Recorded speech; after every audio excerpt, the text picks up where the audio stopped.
नमस्कार। आज के इस तेज तर्रार और सिनेमैटिक एक्सप्लेनर में हम एक ऐसी रियलिटी चेक करने वाले हैं जिसका सामना हर कोई अपना मोबाइल या ब्रॉडबैंड बिल चुकाते समय करता है। हम सब ने हाल ही में रिचार्ज के दाम आसमान छूते देखे हैं और इंटरनेट स्पीड के नाम पर सिर्फ बफरिंग झेली है। लेकिन क्या कभी सोचा है कि इन कंपनियों के बड़े बड़े दावों और फोन की स्क्रीन पर दिखने वाले फुल नेटवर्क बार्स के पीछे असल में क्या खेल चल रहा है? आज इस चर्चा में डेटा कैप्स, महंगे टैरिफ्स और एयर फाइबर जैसे नए ट्रेंड्स का पूरा कच्चा चिट्ठा खुलने वाला है। तो सबसे पहले इस चुभने वाले सवाल पर आते हैं जो हम सबके दिमाग में घूमता है। क्या ये अनलिमिटेड 5G सच में अनलिमिटेड है? विज्ञापनों में तो इस शब्द को ऐसे बेचा जाता है जैसे इंटरनेट का कोई अंत ही ना हो। लेकिन भारी भरकम पैसे चुकाने के बाद भी जब 2-4 वीडियो देखते ही बफरिंग शुरू हो जाती है तो गुस्सा आना लाजमी है। हर दिन अचानक आने वाले डेटा लिमिट खत्म होने के मैसेज इस अनलिमिटेड वादे की तुरंत पोल खोल देते हैं। यूट्यूब की टेक कम्युनिटी हो या आम इंसान, दर्द सबका एक जैसा है। अब हार्डवायर चैनल के इस रिव्यू को ही ले लीजिए। उन्होंने साफ बताया कि अनलिमिटेड 5G प्लान लेने के बाद भी अचानक डेटा लिमिट खत्म होने का मैसेज आ जाता है। स्पीड इतनी गिर जाती है कि एक छोटा सा वीडियो डाउनलोड करना भी एक टास्क बन जाता है।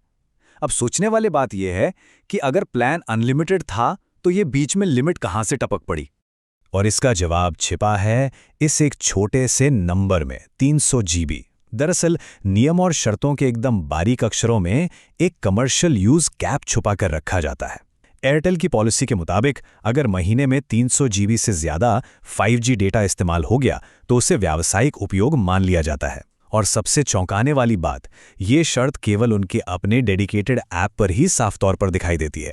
थर्ड पार्टी ऐप से रिचार्ज करने वालों को तो इसकी भनक तक नहीं लगने दी जाती। और ये पूरा प्रोसेस बहुत ही शानदार तरीके से दर्शाता है कि ये तकनीकी जाल असल में काम कैसे करता है। होता यह है कि जब फोन ऑटो नेटवर्क पर सेट रहता है तो वो 5G और 4G टावर्स के बीच लगातार स्विच करता रहता है। जैसे ही सिग्नल गलती से भी 4G पर ड्रॉप होता है, वो अनलिमिटेड 5G की गिनती से बाहर हो जाता है और सीधे डेली डेटा लिमिट को खाने लगता है। जैसे ही वो लिमिट पूरी होती है, बिना किसी वार्निंग के इंटरनेट स्पीड को बुरी तरह से क्रैश कर दिया जाता है। तो ये तो हुई डेटा की बात। अब आते हैं इस कहानी के अगले हिस्से पर, एयरटेल ब्लैक का बुरा सपना। तकनीकी खामियों से थोड़ा आगे बढ़कर जरा इन प्रीमियम सर्विसेज की जमीनी हकीकत को देखते हैं। रेडिट पे जमशेदपुर के एक यूजर ने अपना बेहद फ्रस्ट्रेटिंग अनुभव शेयर किया। उस यूजर ने 3 महीने के वाईफाई और DTH सर्विस के लिए 2500 रुपए चुकाए, लेकिन सिर्फ 15 दिन बाद कनेक्शन बिना किसी पूर्व सूचना के काट दिया गया। जब कस्टमर केयर को कॉल किया गया तो समस्या सुलझाने के बजाय फिर से 2500 रुपए देने की मांग की गई। इनकार करने पर क्या जवाब मिला? सिर्फ DTH देखिए। यह साफ दिखाता है कि प्रीमियम प्राइस टैग का मतलब हमेशा प्रीमियम सर्विस नहीं होता। अब एक तरफ ग्राहक अपना पैसा और समय बर्बाद कर रहे हैं और दूसरी तरफ कंपनियों की मार्केटिंग टीम जीरो कंप्लेंट्स और परेशानी मुक्त सर्विस के बड़े बड़े दावे कर रही हैं। हकीकत और इन चमकदार विज्ञापनों के बीच का ये फासला सच में हैरान करने वाला है।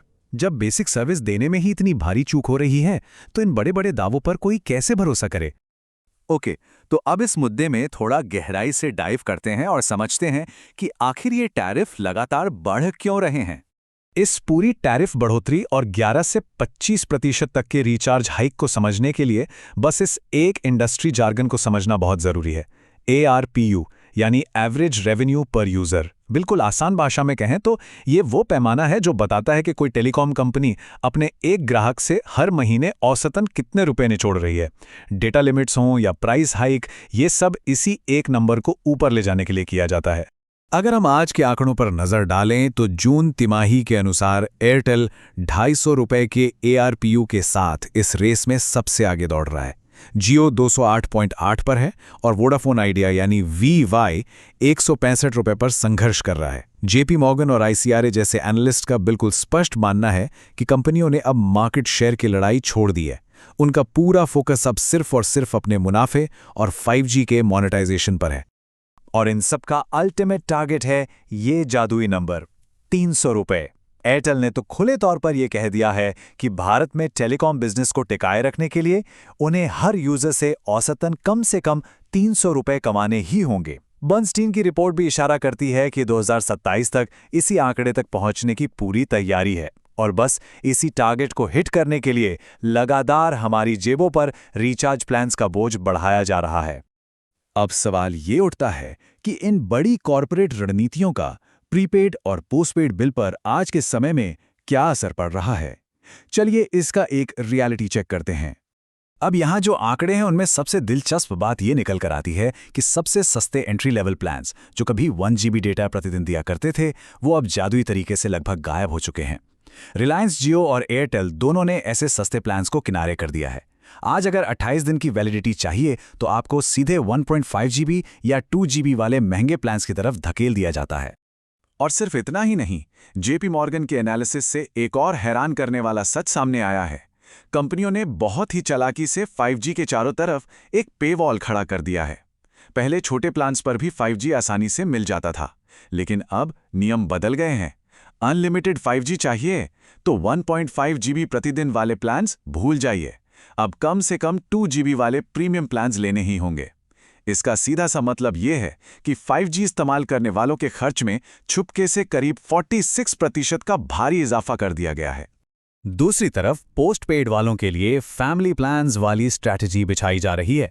699 रुपये से लेकर 1749 रुपये तक के इन प्लान्स में नेटफ्लिक्स और Amazon प्राइम जैसी OTT सब्सक्रिप्शन एकदम भर भर कर दी जा रही हैं।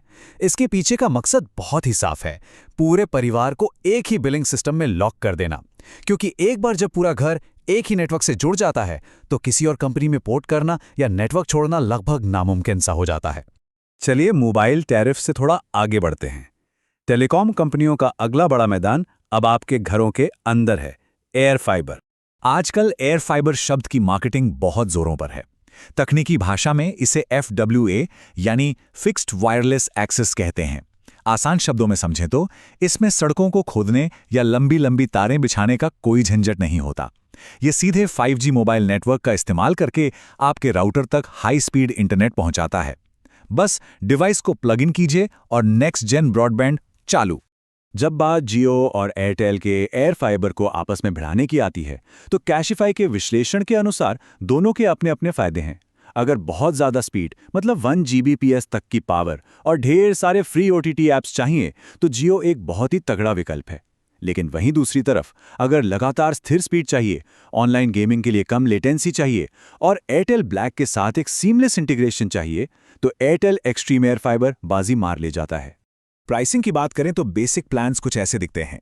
जियो अपनी 30 Mbps की स्पीड 599 रुपये में दे रहा है, जबकि एयरटेल 40 Mbps के लिए 699 रुपये चार्ज करता है। दोनों में ही 1 TB की डेटा लिमिट है। लेकिन रुकिए, यहाँ एक बहुत बड़ा कैच है। जो कीमत विज्ञापनों में चमकती हुई दिखती है वो फाइनल कीमत नहीं होती। उस पर 18% GST अलग से लगता है। और अगर आप मासिक प्लान लेते हैं तो इंस्टॉलेशन फीस और रिफंडेबल सिक्योरिटी डिपॉजिट जैसे छुपे हुए खर्चे भी सामने आते हैं जो बजट को पूरी तरह हिला सकते हैं। तो सबसे क्रूशल पॉइंट यह है कि इन सब बातों का फाइनल वर्डिक्ट क्या निकलता है। इन सब रणनीतियों और बारीक अक्षरों यानी फाइन प्रिंट के बीच खुद को कैसे बचाया जाए, इसके लिए बस कुछ आसान से रूल्स दिमाग में रखने हैं। पहला, हमेशा संबंधित कंपनी के ऐप पर अपनी डेटा खपत को ट्रैक करते रहें, खासकर उस 300 GB वाले नियम को ध्यान में रखते हुए।